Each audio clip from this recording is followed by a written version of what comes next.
ancestors, our fathers, our grandfathers, they had a much better excuse. Our ancestors, our fathers, our grandfathers, they had a much better excuse to quit. Our fathers, said right here in Philadelphia when I spoke at the Democratic National Convention, our ancestors, our fathers, our grandfathers, they had a much better excuse to quit than we did. So yeah, that's the intro to this BlackWatch. I don't know if y'all watched Barry yesterday, but he put on a show. Barry put on a show, and then he had a round table with community leaders. We know what that is. Local business leaders, local preachers, all people who are disconnected from who you need to be talking to. That was Barry at the round table. And he went, as Joe often goes, he went right into talking about John Lewis. He wanted to get those experiences in people's minds, tug at those heartstrings by talking about the late John Lewis. And I'm going to play the whole clip of what I got until I got to the point where I couldn't even stomach it anymore, and I just had to cut it off. But he started out with his my ancestors with that one. That's actually in the middle of the clip. I don't know which ancestors Barry's talking about.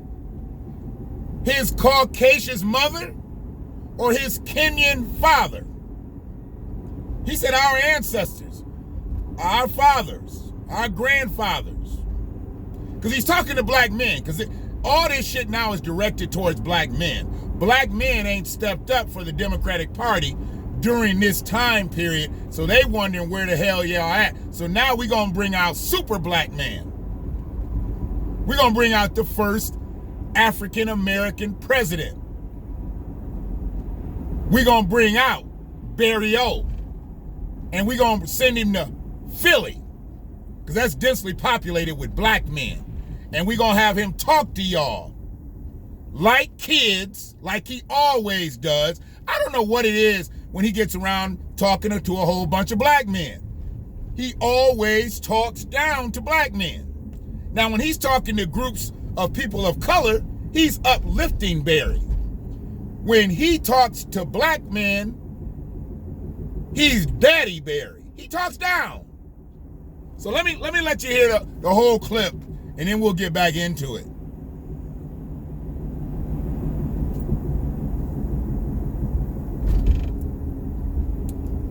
Are we there?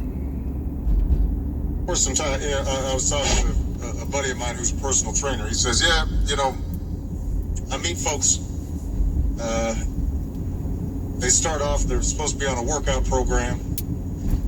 And, after about a month, they say, you know what, this isn't helping me. I'm not looking like The Rock. So I'm just going to quit working out. And he tells him, he says, listen, you're never going to look like The Rock. But you can be healthier than you are right now. Right. And you'll live longer and have a better quality of life and set a better example for your kids if you work out and eat better. Right? Well, voting's a little bit like that. Just by virtue of one single election, things don't become perfect. But you get yourself on a pattern, on a habit. How about 2 elections? Of being better represented and getting better served by your government. And that's the message that we have to send young people. The easiest thing to do is just say, well, I quit. But we can't afford to quit. And as I said at John Lewis's funeral, as I have said right here in Philadelphia when I spoke at the Democratic National Convention, our ancestors, our fathers, our grandfathers, they had a much better excuse to. See, I'm going to stop it right there, and I'm going to let the other part in. He can't even get through that, because not only is it a lie for him to say our ancestors, and to be a staunch opponent to restorative justice to American descendants of slavery is a slap in the face. He said our. And when you say our, you are including yourself. How can you include yourself in our struggle, Barry, if you are against restoring the descendants of slavery? I just have to know these things. See, I'm all about the words. When you spit it out there, I hear it. You better hope I don't understand it. But I understood this. And a lot of people ain't said shit yet. But he said our ancestors, our fathers, our grandfathers, none of which of his are ADOS. Why does that make a difference? Because if he don't know our struggle, and he don't know our pain, and he don't know our plight, he probably ain't gonna empathize with us the same way if he was our brother. I call him our brother because he's black. But he ain't really our brother in the struggle, because his people's bones ain't buried here. Shelly-O, that's different. Shelly from the South Side. Shelly's parents from the South Side. Somebody came up from down south. But she's ADOS, whereas her husband Barack is not. He was talking about The Rock at the beginning, and bodybuilding and weightlifting and working out. He more ADOS than Barack. But we all know where The Rock lives too. Mentally. Not physically. We know he lives in a mansion because he's made well for himself. But when you think about that statement, our ancestors, and you don't get the least bit insulted at the way he did not our ancestors, but us for 8 years. And he said one election, you can't expect things to change, but how about 2 elections? We gave you 2, Barry. And nothing changed for us, except for getting worse.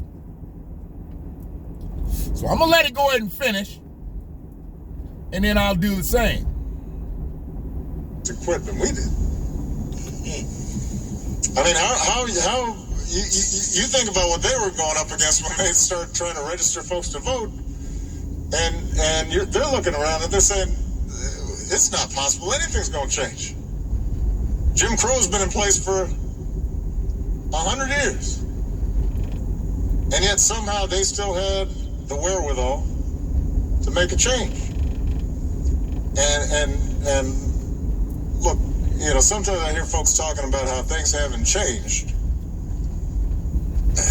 Come on now. I mean, that's just not true. Anybody who says things haven't gotten better in this country is somebody who didn't live through the 50s or the 40s or the 30s. Because if you talk to folks who did, they ain't gonna say nothing changed. I had to cut it there for 2 reasons. One, he went off into left field, talking about people from the 50s, the 40s, the 30s, and all that. Of course, things are better than it was then, technically. We are more technically advanced.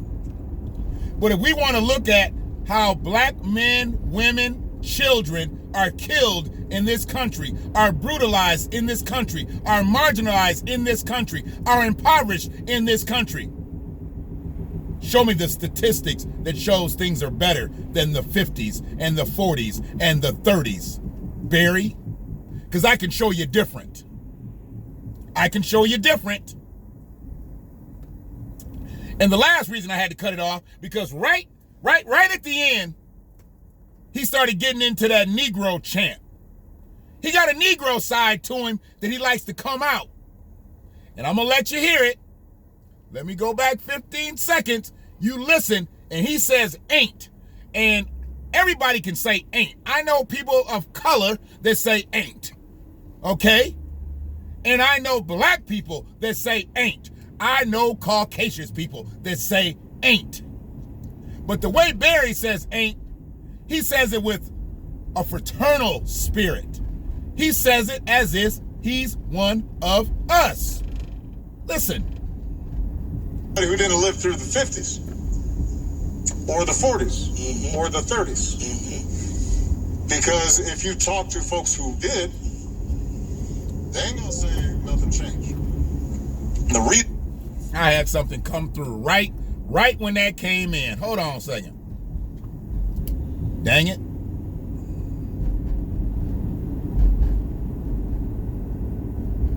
Hit it again. Who didn't live through the 50s. Listen.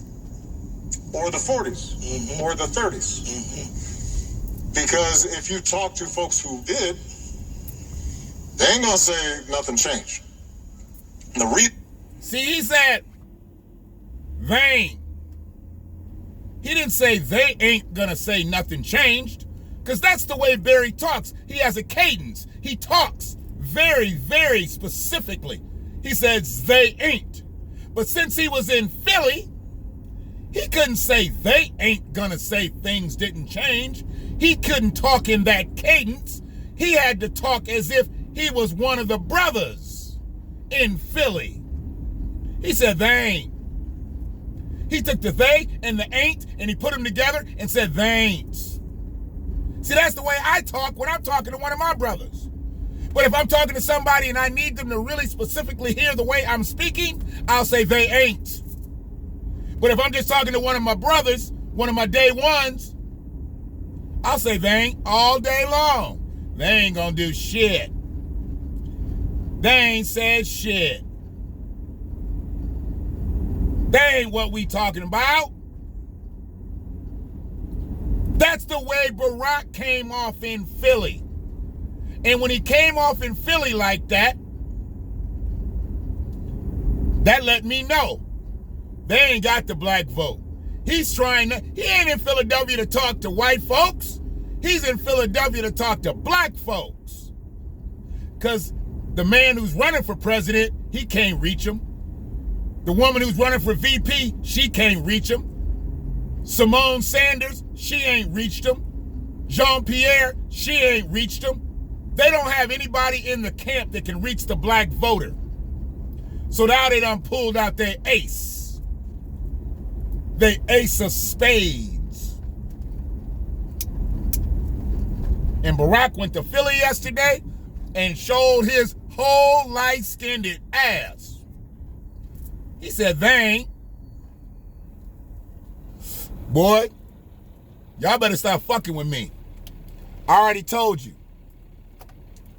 I'm a little different out here. I know I ain't as technically advanced as some of y'all, but I ain't the 50s and the 40s and the 30s technology.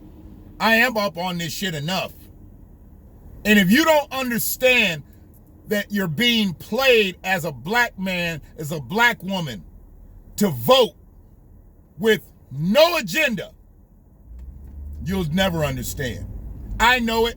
Most people out here know it. But they living on that anybody but Trump. We got to get Trump out of here. Hey, I get all that shit. But do you go to the grocery store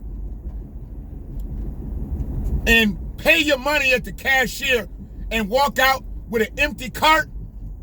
It's not really a good analogy because groceries is expensive as fuck now. So yeah, the cart do be damn near empty. But you know what I'm talking about. You go to the grocery store, you buy groceries, you pay for groceries. You don't go just talk to the cashier, give them money, and walk out with nothing. And that's what they asking black people to do, is walk out with nothing on November 3rd. But with Barack telling you, your ancestors, what they went through, you ain't gonna get beat in the head to go vote. You're gonna get beat in the spirit. You're gonna get beat in the pocket. That's what they gonna do. Yeah, they beat us in the head. Hung us for just trying to vote. Now, the lynching is somewhat different. They're not killing us quickly, they're killing us slowly. And if you don't understand that, you don't understand anything. It's the BlackWatch. Hopefully you've subscribed at this point. And if you haven't, hit that image down in the bottom right-hand corner of the screen. I appreciate all the support, all the love I'm catching. People been texting and what they DMing and inboxing. I appreciate that, man. Done had some Twitter threads even go past 2-3 comments. That's crazy to me, man. Because some of these cats that are out here are really doing it crazy. We engaging. We black men, black women, we talking. We talking this shit through. Because they understood what Cube was doing, as I understood. They understand what the mission needs to be. It has to be for collective uplift or else. They understand. And we're going to keep talking to one another, and we're going to spread that love to get that comprehension out. Because the people who don't want to understand, they're not going to understand. And the people that do understand, we just going to keep it moving. I ain't fighting with no black people about no black shit no more. If you ain't riding, that's okay. Somebody else will jump in your seat. One love.